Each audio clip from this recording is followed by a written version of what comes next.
नमस्कार दोस्तों। तो क्या केजरीवाल जी बेकसूर हैं? आज का जो हमारा विषय है वो यही है। जैसे कि आपको पता है कि ईडी द्वारा उनको गिरफ्तार कर लिया गया है। तो दोस्तों इस बात में तीन चीज़ें अगर हम देखें तो जो अभी चल रही हैं, सबसे पहले हम राजनीतिक तौर पर इस चीज़ की बात करें तो सबसे पहले बीजेपी की तरफ से जो सत्ता पक्ष है उसकी तरफ से जो बातें कही जा रही हैं, तो बीजेपी की तरफ से जो बातें कही जा रही हैं वो एक राजनीतिक तौर पर कही जा रही हैं और राजनीतिक एंगल के तहत ही बताई जा रही हैं।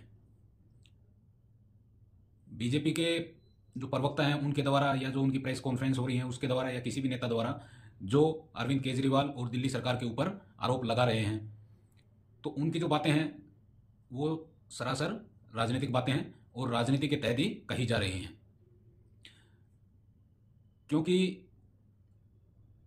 ईडी ने अरविंद केजरीवाल जी को गिरफ्तार किया, इसके बाद कहीं ना कहीं बीजेपी के जो नेता हैं उनको एक टॉनिक के रूप में या आप ये कहें कि आम आदमी पार्टी के खिलाफ बोलने के लिए एक अच्छा खासा विषय मिल गया।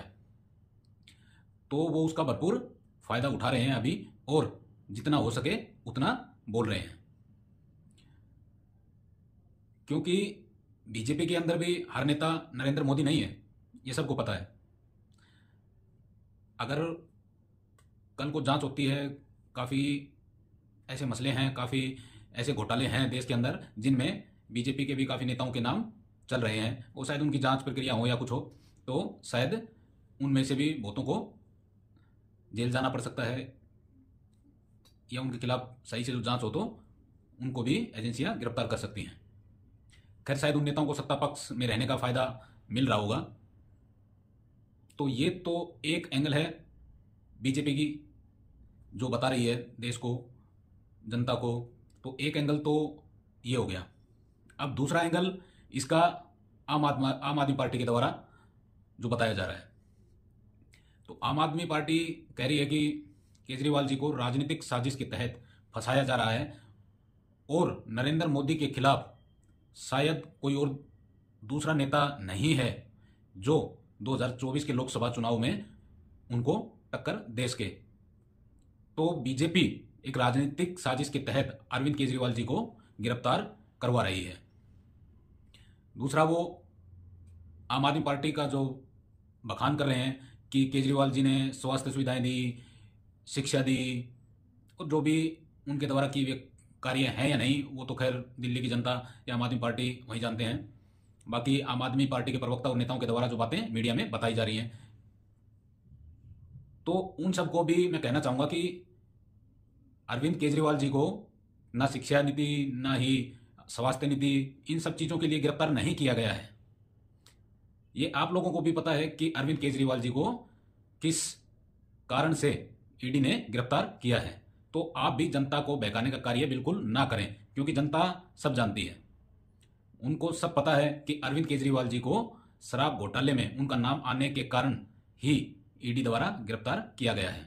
तो आम आदमी के जो नेता हैं, आम आदमी पार्टी के, उनके द्वारा भी बड़ी बड़ी बातें करना और सीधा बीजेपी पे आरोप लगाना, तो वो सब चीज़ें भी जनता कहीं ना कहीं समझ रही है और जानती है कि उनको किसी राजनीतिक साजिश के तहत नहीं, कहीं ना कहीं शराब घोटाला में उनका जो नाम है वो आया है, इसी के तहत उनको गिरफ्तार किया गया है। तो आम आदमी पार्टी के नेता भी बिल्कुल भी इस प्रकार की बातें ना करें कि जनता को आप पागल समझते हुए और अपने जो कार्य हैं उनका बखान कर रहे हो।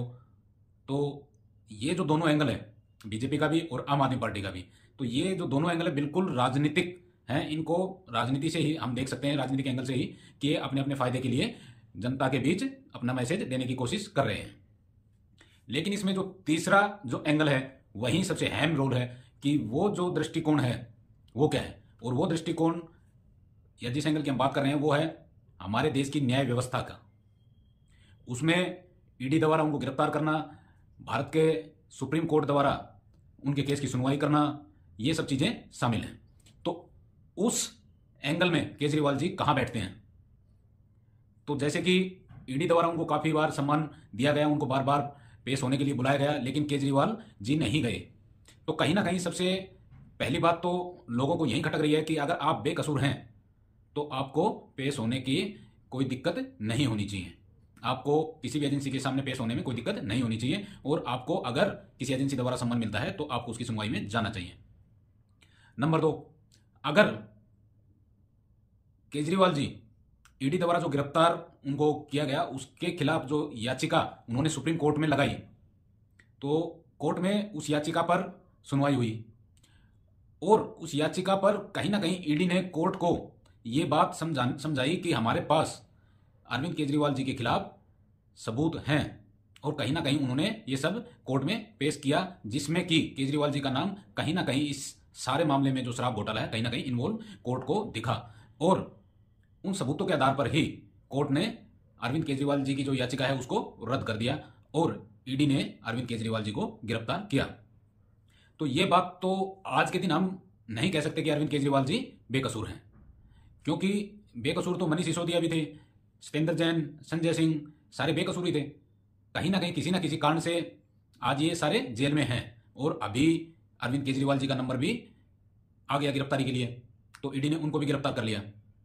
तो कहीं ना कहीं ये सब चीजें इस ओर इशारा कर रही हैं कि जो शराब घोटाला हुआ है, जो देश में, जो दिल्ली में इतना बड़ा स्कैम हुआ है, वो कहीं ना कहीं दिल्ली सरकार के अंतर्गत हुआ है, और ईडी के पास इन सब चीजों के खिलाफ पुख्ता सबूत हैं जो वो कोर्ट में पेश कर रही है।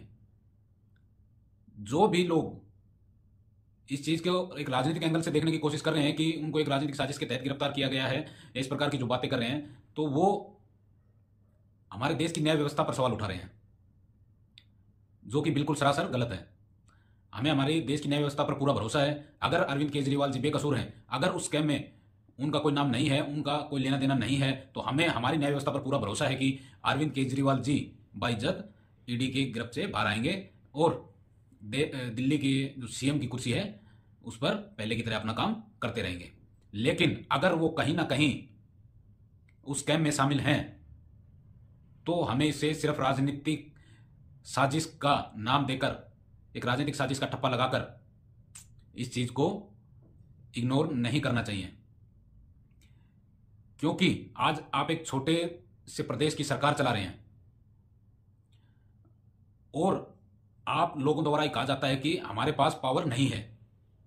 तो अगर आप बिना पावर के इतना बड़ा स्कैम अगर कर सकते हैं, तो अगर कल को देश की सत्ता में होंगे तो क्या होगा? देश की जनता ये सब चीजें जानना चाहती है।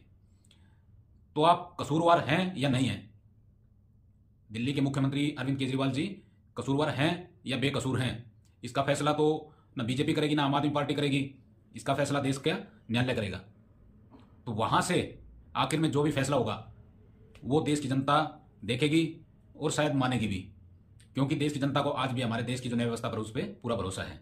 तो ये तो अभी 28 मार्च तक उनको ईडी की रिमांड पर भेजा गया है, जहां उनको ईडी के सवालों का जवाब देना होगा।